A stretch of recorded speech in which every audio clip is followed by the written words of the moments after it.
समाज में धर्म के झगड़े चल रहे हैं, हमको क्लासरूम में बैठ के सेटल करना पड़ेगा कि ये बच्चा जब जाए तो उन धार्मिक झगड़ों में शामिल ना हो पाए। इवन को इन्फ्लुएंस भी करने की कोशिश करे तो उसको क्लैरिटी है, उसको इंटरनेट पे व्हाट्सएप पे भी कोई ऐसा मटेरियल मिले तो उसको क्लैरिटी रहे, नहीं I have understood it, this is rubbish, that we have to prepare for. धर्म के जाति के झगड़े हैं, क्षेत्रवाद के झगड़े हैं, क्रिटिकल नहीं है। 5000 साल पहले जिसने कुछ कह दिया उसी को माने बैठे हैं। नया करने की क्षमता पैदा नहीं हो रही है हमारे बच्चों में। आप देखिए कितने बच्चे हैं जो नया पैदा कर सकते हैं, नया सोच सकते हैं, रिस्क ले, क्योंकि नया करने के लिए रिस्क चाहिए, रिस्क लेने की क्षमता चाहिए, और रिस्क लेने की क्षमता हम लोग नहीं पैदा कर पा रहे हैं बच्चों में। क्योंकि हम जब पैदा कर पाएंगे तो हमारी क्लास में पढ़ने वाले 40 बच्चों में से कम 38 के बीच होनी चाहिए। अभी तो 38 में से 40 में से 2 के बीच है, उसके बहुत सारे और संयोग कारण हो सकते हैं। क्योंकि जब क्लासरूम से रिवॉल्यूशन से पैदा होगा, कॉन्फिडेंस पैदा होगा, नया करने की जिजीशा पैदा होगी, हिम्मत पैदा होगी, तो वो 40 में से 38 बच्चों की में पैदा होगी कम से कम। और उसका नतीजा क्या हो रहा है? एक नेशन जो अपने आप में कॉन्फिडेंट नहीं है, एक सोसाइटी जो अपने आप में अपने थॉट्स पे कॉन्फिडेंट नहीं है, अपने थॉट्स के प्रति क्रिटिकल, अपनी कन्वेंशंस के प्रति क्रिटिकल नहीं है, कुछ नया करने की हिम्मत नहीं जुटा पा रही है। 1500 साल पहले आर्यभट्ट ने कहा था शून्य है, शून्य की खोज की उसने किया, और हमने 1500 साल क्या किया? हमने 1500 साल गाना गाया, जब जीरो दिया मेरे भारत ने दुनिया को तब गिनती आई।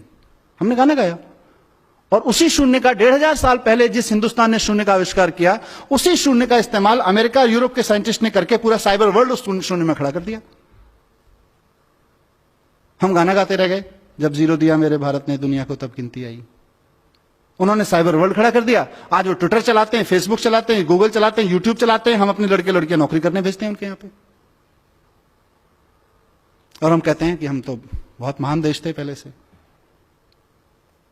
हम अच्छा हमने किया है, काफी कुछ किया है, ऐसा नहीं है कि एजुकेशन में कुछ नहीं हुआ। मैं with due respect to every educator मैं कहना चाहता हूं कि एजुकेशन की आज तक की बहुत अचीवमेंट है।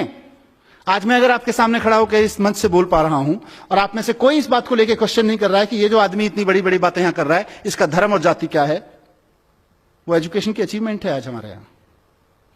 आज आपके सामने कोई आदमी इंटरनेट यूज करता है और आपके मन में कभी भी यह सवाल नहीं उठता, मतलब आपके माने समाज के मन में, समाज में किसी के मन में यह सवाल नहीं उठता है कि इंटरनेट यूज करने वाले की जाति क्या है, जरा पूछ के तो देख लें, इस जाति के लोगों की हिम्मत कैसे हुई इंटरनेट यूज करने की। आज ये क्वेश्चन नहीं बचा है समाज में, वो एजुकेशन की वजह से है।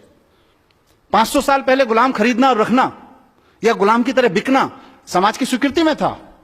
आज कोई भी व्यक्ति इस बात को स्वीकार करने को तैयार नहीं है अपने सामने किसी गुलाम को बिकते हुए देखकर। खुद के लिए गुलाम होकर बिकना या खुद के लिए गुलाम खरीदना तो अलग छोड़ दीजिए, ये एजुकेशन की अचीवमेंट है। लेकिन जहां नहीं पहुंचे वहां का चर्चा करना जरूरी है। जो छूट गया एजुकेशन से वो बहुत क्रिटिकल है और वो बहुत स्लो है। इसीलिए मैंने कहा हम अतीत के गुणगान में बहुत लग गए हैं। हिंदुस्तान की सबसे बड़ी प्रॉब्लम यही है कि हम अतीत का गुणगान बहुत करते हैं।